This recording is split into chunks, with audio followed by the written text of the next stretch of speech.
What is going on, guys? Welcome back to another Infinite Warfare video.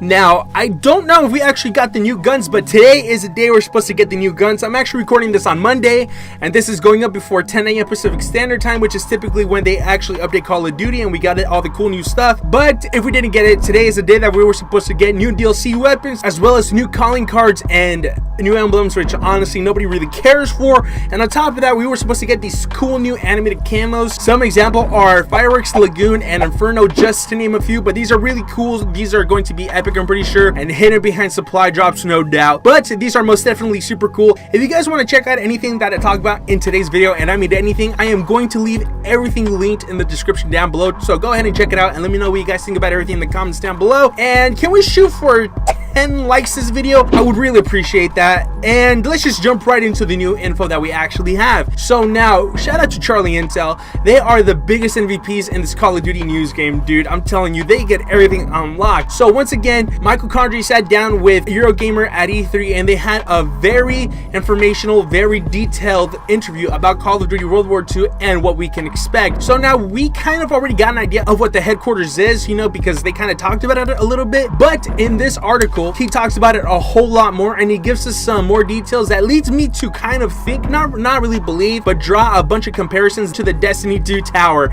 And I just gotta say, I think it's pretty ironic that we lose the Destiny tower in Destiny 2, but we're gaining something a little similar in Call of Duty World War II. I just think that's kind of ironic, and they're not really copying off each other because both games are published by Activision. So you know, I'm not gonna go ahead and start any sort of game wars. I think that's just completely stupid. But enough with that, let's just jump right into the video. So Michael Condrey actually started off by saying that the headquarters are on Normandy Beach 3 days after D-Day. That is the time and setting of headquarters. Michael Condrey actually describes headquarters as a social space where the community can come together and do fun activities, kind of progress together, go and do daily challenges, which, by the way, Call of Duty World War II is going to launch with challenges. Of course, we have, you know, quote-unquote contracts in both Black Ops 3 and in Infinite Warfare, but those didn't come with the game at launch. Call of Duty World War II is going to launch with these contracts or daily challenges or other at launch. So that's going to be super cool. It's going to give people an incentive to actually grind out the game at the beginning stages of it, which people tend to already do during Call of Duty, but I just think it's fun that they're actually giving us something to actually work towards. Michael Condrey went on to say that before you even head into multiplayer, you are sent to the headquarters to meet your division officer. And this is where I begin to actually draw the similarities to Destiny, actually, because headquarters, of course, are like the Destiny tower. But here's the thing, we have Vanguard leaders in Destiny, and in Call of Duty World War II, we are going to have division officers where they send you on quests. Of course, Destiny, it's completely different because you have multiple people giving you quests, okay? You have, you know, all of the storyline quests, then you have the Vanguard quests, and then you have Crucible quests that Shax gives you.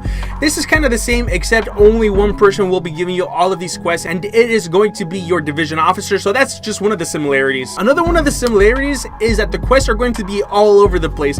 It is not just going to be, you know, something like a multiplayer challenge. It is going to be something like go make a new friend, go make your first emblem, go into the Nazi zombies experience, come back here, or just go into war, win a game, come back here, and you will be rewarded. Like I said, it's kind of like all the tower leaders rolled into one, and that's just your division officer, and I think that's pretty cool. Once again, the division officers actually remind me of the Vanguard leaders in Destiny. And for completing these missions, you are actually going to be rewarded with gear.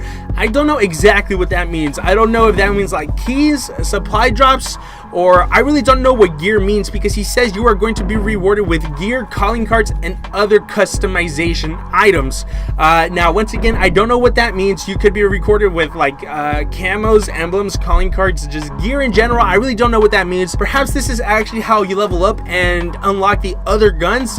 I really don't know how that's going to work, but I really do think that'd be a really cool way to implement that. Another new thing that's actually going to come into Call of Duty World War II is actually a new mailing system. If you remember everybody's favorite Call of Duty, Advanced Warfare, there was like a lower third on the bottom left hand corner of the screen. Whenever you earn that advanced supply drop, it would tell you, well, this is kind of going to work the same way, except it is not a supply drop. It's just telling you that you have mail, whether it be from the headquarters or from Sledgehammer Games themselves, just saying thank you for playing our game, or hope you're enjoying it. Here is a reward. And I don't think it's going to be anything big. I think it's just going to be something niche, like once again, like a camo, calling card, an emblem, something, or maybe something for your character. I really don't know, but you know, I wouldn't expect it to be something big, you know. Another change that Sledgehammer Games is actually actually going to add into the game is actually very similar to Titanfall instead of Destiny. Now, if you guys play Titanfall, you guys know that there are advocate networks, and then you can join those advocate networks, and anybody who's within said network, it's kind of complicated to explain if you haven't actually played the game. You're in a network, and then you want to play something like, let's say, Attrition. So then the network will tell everybody within that same network so and so wants to play said game mode, and then people can actually join you.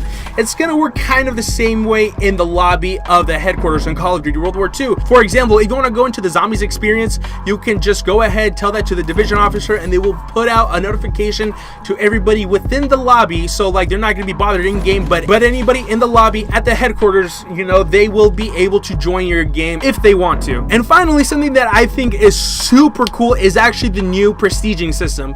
So now Michael Condrey actually said, well, he didn't say it, but he pretty much said that prestiging in Call of Duty is the norm. You know, that is what you play for. You play to prestige and to show that you're better for everybody else. But unfortunately, when you prestige, there's little to no hype behind it. He described it as just sitting on a couch, you press a couple buttons, and there's little to no fanfare. There's some, but not actually a lot. And he actually aims to change that with Call of Duty World War II. So in Call of Duty World War II, what you do when you want to prestige is actually you go to the headquarters and you go to meet the general. Not your division officer, but you go and you meet the general, and then you go to a bluff. I don't know what that is, but you go to a bluff that oversees the beach, and you prestige in front of everybody at the headquarters, and there's a bunch of hype and fanfare, quote unquote, behind it. And honestly, that just seems really cool. And this seems like a very social, very interactive way of doing things, and I honestly cannot wait. Now, once again, the article actually has a lot more information than I am conveying here. I just wanted to give you guys some of the major keys and some of the bigger details, just stuff that I found important and felt that it needed to be shared. That's it for today's video, guys. If you guys enjoyed it, drop a like on it. Once again, can we shoot for 10 likes? I would appreciate you so much. And also let me know in the comments down below what you guys think of everything. What do you guys think of this new system? What do you guys think about headquarters, about what it's going to be? I'm honestly pretty hyped, and I cannot wait to see what they do, because this is innovation at its finest. I think this is actually what the Call of Duty community meant when they said we want innovation, we want something new. I don't really think they meant, you know, flying robots all over the place, but still, that's just my takeaway from it. I'm pretty hyped for it. Let me know what you guys think in the comments down below. And if you're new around here, browse the channel, and if you like what you see, consider dropping us up and joining the casual crew. You're always welcome to do so, and I'll see you guys next time. Peace.